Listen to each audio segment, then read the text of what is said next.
Okay, so we're going to go ahead and continue on with the chapter.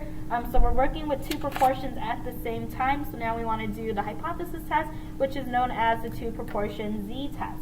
Now, it's the same exact process as what you do with one proportion. So the first thing you want to do is just write down your hypotheses. Now, every time you do have two proportions, your null hypothesis is that the first proportion will equal the second proportion, because oftentimes they're trying to ask you if there is any significant evidence that it's different, or that one is higher, or that one is lower than another. Okay, and so your alternative hypothesis is going to be based off the actual problem. So if we're trying to see if one is bigger than the other, then you would use the greater than symbol. If we're trying to see that it's less than, then the less than symbol. If it's just trying to say it's different, then we would just use the not equal to symbol. Okay, so again, it works exactly the same as the one proportion test. Now, I'm going to just go ahead and rewrite this. So it's a difference of proportion. And so technically, if we are saying that the two proportions are equal, then we're saying that their difference would equal 0. Okay? And then for the alternative hypothesis, depending on the symbol, right? So let me just subtract the piece of 2 on the other side. So this is either going to be greater than 0. And if it's greater than 0, right, this subtraction, that means that piece of 1, right, has to be bigger than piece of 2 so that you can gain a positive number. If we're trying to show that it's less than 0, right, basically we're saying that the first proportion is going to have to be smaller than this one, because that's the only way you can get a negative number. And then if they're just going to be different, then we just want to say that it's just not going to be 0. Okay? Now, the conditions, I'm not going to rewrite them because they're exactly the same as the confidence interval, right? So you want to feel good about being able to do those. And then the sentence, right, after you check your conditions, I would like you to write out this sentence. Conditions have been met. To use the normal model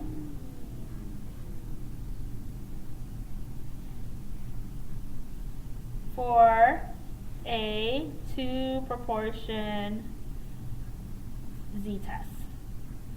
Okay, and then this has to be memorized. Okay, so the mechanical part is when we actually have to figure out what the Z-score is, and then from there we're going to find the probability by looking at the area under the normal table. But before we do that, there's an important thing that we need to consider when we are working with two proportions. Okay, so our null hypothesis is that we are assuming that the proportions are going to be the same, right? So we have to assume that HO is true until we can prove it otherwise. Okay, now that means that if P sub 1 is equal to P sub 2, then we should actually combine our two sample proportions to actually get a pooled proportion that we're going to be using.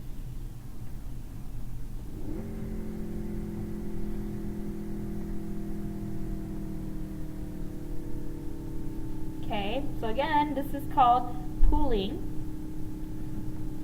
And we're essentially pooling our sample proportions together, okay? And so what that looks like, basically, you're going to have, let me flip over to the other page. So you're going to have P hat sub 1, right? So you're going to either calculate that actual proportion, and then you'll have P hat sub 2, calculate that actual proportion, and all you're going to do is add all of your successes together. So that's the x sub 1, x sub 2, and put that over both of the samples being pulled together. Okay, now be careful, this is not the same as just adding the two proportions together. You actually have to now look at the two separate samples as one big sample, and then look at the all the successes as together in that one big sample. Okay, so I'm going to just pause the video a little bit, and then I will continue in 1 second. Oh no.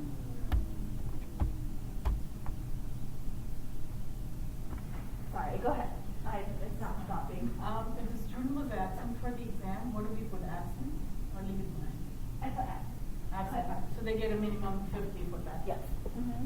Thank you.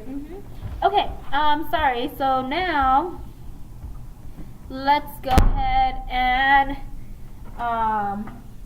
think about what that means, right? So because we are using the normal model, we have to have a mean and we have to have a standard deviation.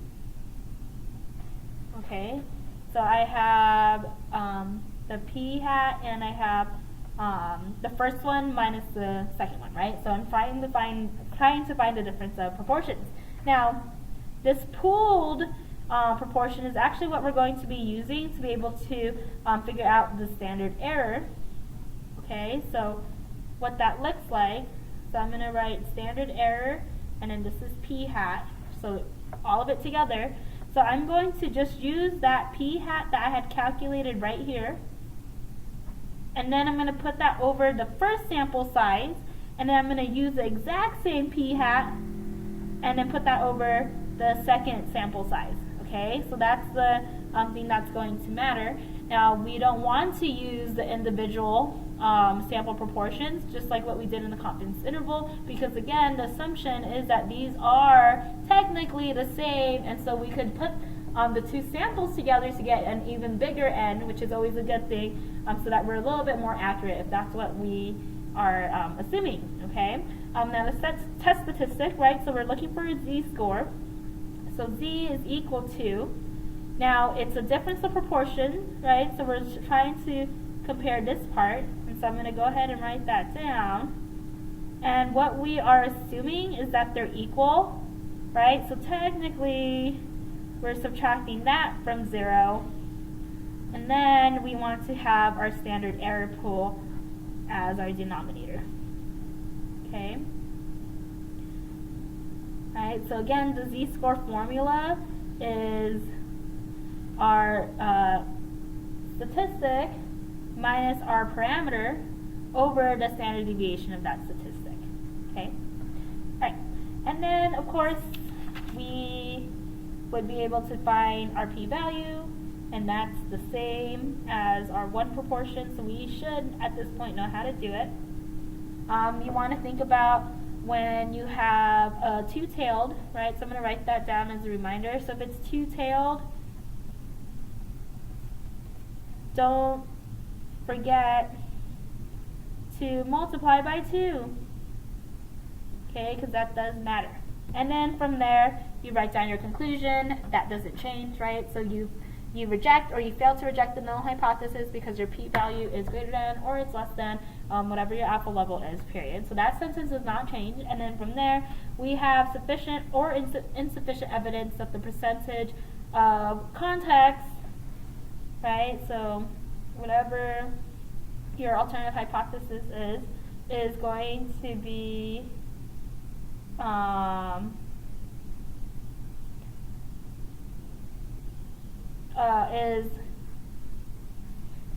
this is where you're going to have to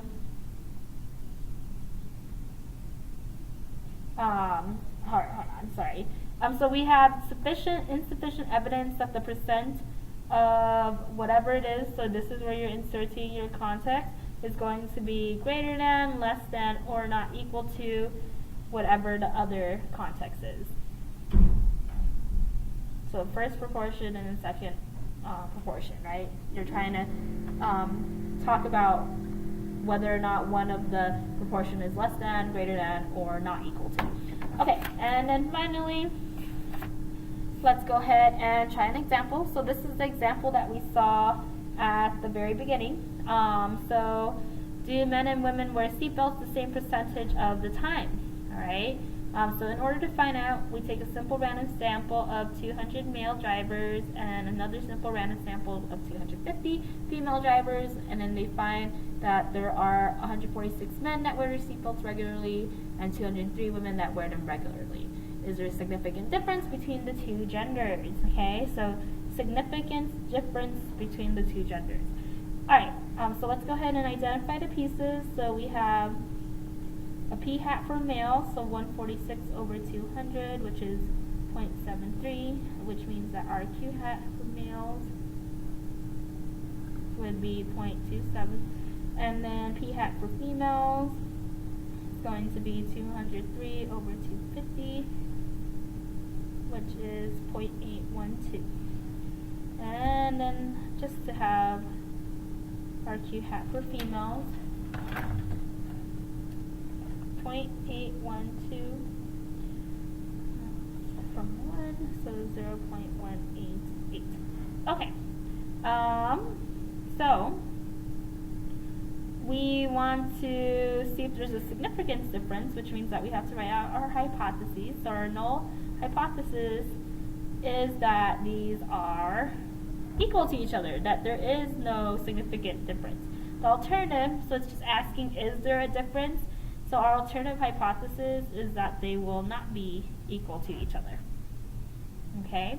Now, because we are assuming that these two proportions are equal, that means that we have to calculate our sample proportion altogether. Okay? So we're going to do p hat pooled, and so what that looks like is I'm going to add from the males the 146 that wear seatbelts and the 203 that wear seatbelts, and I'm going to put that over the male sample and the female sample, which is 200 and 250.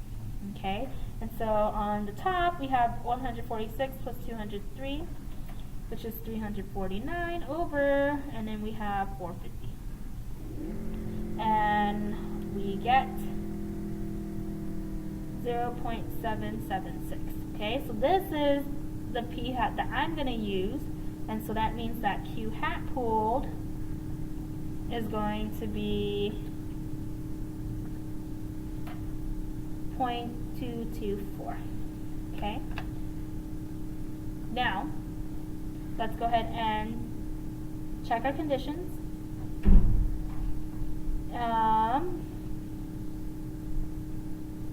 So we take an SRS, perfect, random. So I was checking for the first condition, which is random, and that's what we have. Next condition, we want to say that men and women drivers are independent. And then there's our second condition. Third condition, we have to have at least 10. So for men, so let me just write that. So success, failure condition. Okay, so for men, we have 146, at least 10, and then we have 54, at least 10, and then women, we have 203, which is at least 10, and then we have 47, which is at least 10. Okay, so let me be explicit what we just found. There are at least 10 drivers who regularly wear their seatbelts and at least 10 who don't, for both men and women. Okay, and then something I just realized, so I never actually defined what P was, so let me just go back and define that. So let P equal the proportion of people who wear seatbelts. Okay, finally the fourth condition, we have to do the 10% condition. So for males, there are more than 2,000 male drivers, and then for female, there are more than 2,500 female drivers. Okay, awesome. And then let's continue. So now conditions have been met.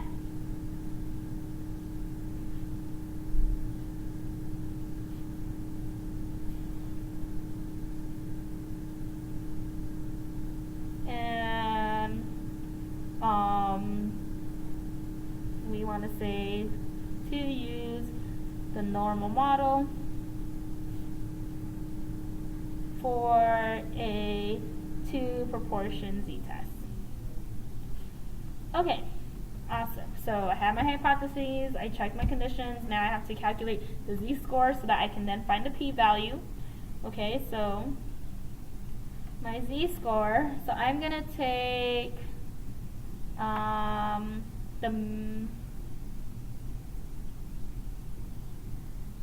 let's see, the females minus the males, just because females is higher. So I have 0.812 minus 0.73, okay, and then I have to do the standard error.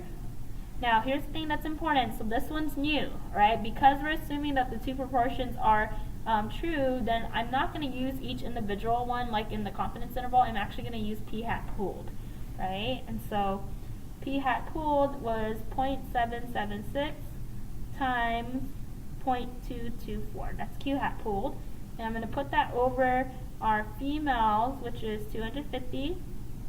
Then I'm going to go ahead and use the same p hat, 0.776, and then 0.224, and then put that over our male sample size, which is 200. Okay. Now when I punch all of that into the calculator, I'm going to get this as my z-score, 2.072. Okay. Now let's go ahead and think about the area that we ultimately want to find. So here's our normal model, and we have our mean of the difference being at 0, okay, and then we want to see if it's going to be different, okay, and so that means that we ultimately want to find this area. Now 2.072 is located right here. Okay, so I want the area above, and then all I have to do is multiply by 2 to actually get the p-value, right? So our p-value is going to equal 2 times 1 minus, now I'm going to go to my z-table to find this area. So let me go ahead and get that out. So 2.072 is what I'm looking for. 2.072. So we are looking at, right, so 2.07, 0.9808. 0.9808, okay? And so that's going to equal 1 minus 0.98008 times 2, 0.09.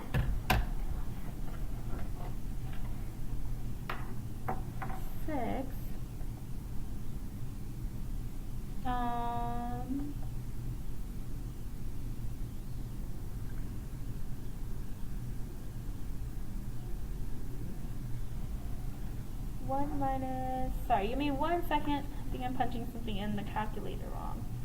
1 minus 0.9808. And then, oh yeah, I feel good about this. Times 2. Okay, so my p-value is 0.0384.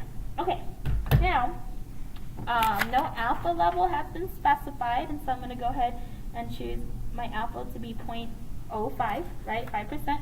And then comparing this, it looks like my p-value is less than alpha.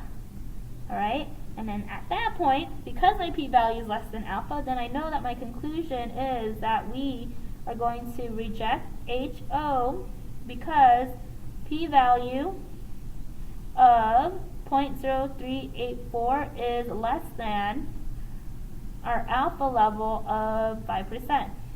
Okay? And then we are going to say that we have sufficient evidence that the 2% of males who wear seatbelts regularly is not equal to females. Right? I'm just stating the alternative hypothesis in words so that I can actually have the context of the problem. Okay, so that is our two proportion Z test. What you want to do, so I'm going to flip